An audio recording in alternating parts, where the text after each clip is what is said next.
semua, di sini aku sama teman aku lagi ada di Museum Gedung Sate.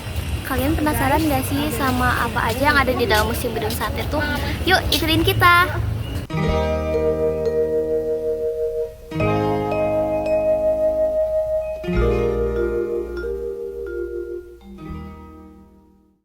Awalnya Gedung Sate termasuk bagian dari kompleks Government Bedrijven.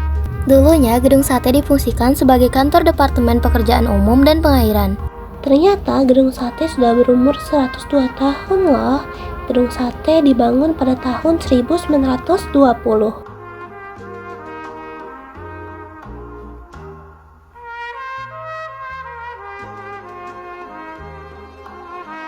Pembangunan Gedung Sate membutuhkan 2.000 pekerja dan 150 pemahat. Fondasi yang digunakan pada bangunan Gedung Sate menggunakan batuan andesit seperti Candi Borobudur.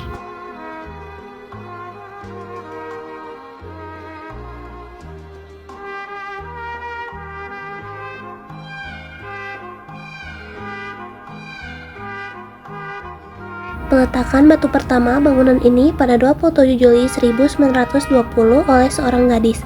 Ia adalah Johanna Catherina Coops, putri sulung wali kota Bandung, B. Coops, dan Petronella yang mewakili gubernur jenderal di Batavia.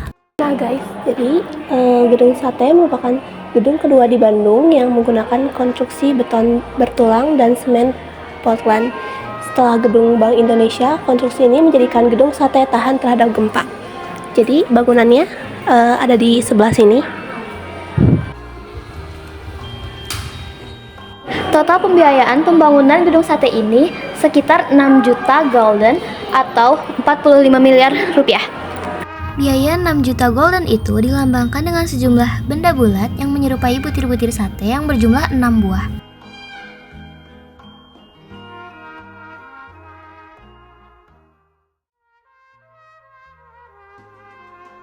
Ini adalah pembuktian bahan batuan pembangunan pada Gedung Sate yang katanya kokoh dari sebuah ledakan, gempa bumi, dan juga tembakan. Jadi lapisan bangunan yang pertama ada plaster atau plaster yang terdiri dari semen ditambah agregat halus ditambah kapur. Yang kedua ada lapisan cat atau paint coating. Yang ketiga ada lapisan acian semen atau layer of cement. Yang keempat ada lapisan perekat atau adesif yang terdiri dari semen ditambah agregat halus ditambah kapur. Dan yang terakhir ada lapisan batu belah atau stone.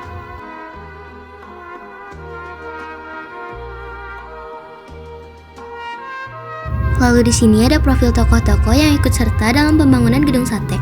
Yang pertama ada Insinyur Johan Gerber yang merupakan arsitektur utama Gedung Sate. Beliau lahir di Belanda 6 Desember 1885 dan wafat di Bussum 6 April 1946. Lalu yang kedua ada Hendrik Petrus Berleik sebagai tokoh arsitektur. Beliau lahir di Amsterdam, Belanda pada tanggal 21 Februari 1856 dan wafat di Hague, Belanda 12 Agustus 1934. Yang ketiga ada Hendrik Frictilena sebagai penggagas ide pemindahan ibu kota Hindia Belanda. Beliau lahir di Echten, Prancis 7 Mei 1870 dan wafat di Belanda pada tanggal 26 November 1952.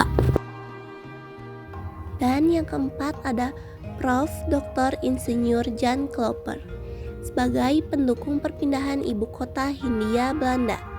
Beliau lahir di Belanda pada tanggal 17 Juli 1878 dan wafat di Zeist, Belanda pada tanggal 19 April 1966. Yang kelima ada Insinyur Lim Ego sebagai kontraktor sipil. Ia lahir di Konghu, Cina pada tahun 1890 dan wafat di Jakarta pada tanggal 20 September 1982. Yang keenam ada Kolonel Zeni to Victor Louis Lors sebagai ketua tim perancang pembangunan kompleks Government Bedrijven. Beliau lahir di Semarang pada tanggal 16 Desember 1874.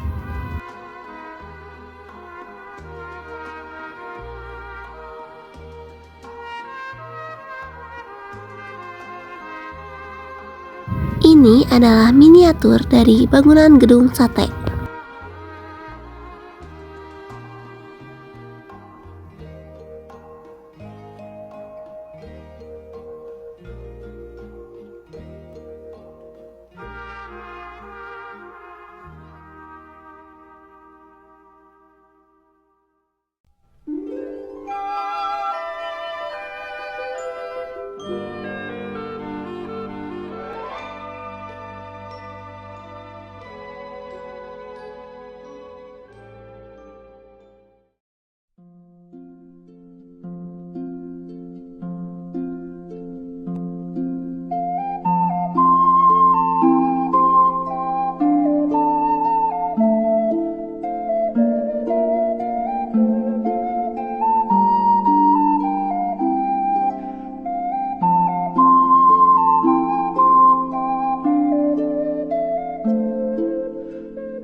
Sejak diresmikan pada tahun 1930, Gedung Sate difungsikan sebagai kantor pusat Departemen Van Verkeer en Waterstaat dan Sentral Bibliotheek.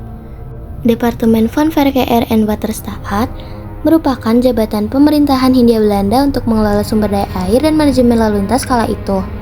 Di Gedung Sate juga pernah terjadi peristiwa heroik dari 7 pemuda yang mati-matian mempertahankan Gedung Sate dari gempuran Belanda. 4 dari ke-7 pemuda itu dinyatakan hilang. Namun, pada akhirnya mereka ditemukan di pekarangan belakang Gedung Sate. Dan mereka dikuburkan di Taman Makam Pahlawan Cikutra.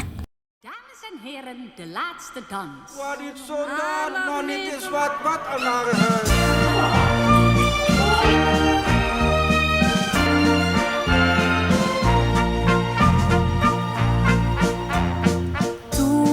Tuan dan nyonya, sinyo nani, kami sudah berhenti, besok main lagi. Tuan dan nyonya, sinyo nani, kami sudah berhenti, besok dansa lagi. Tuan dan nyonya, sinyo dan nani, kami ini sudah. Cukup sekian dari vlog kami. See you next time!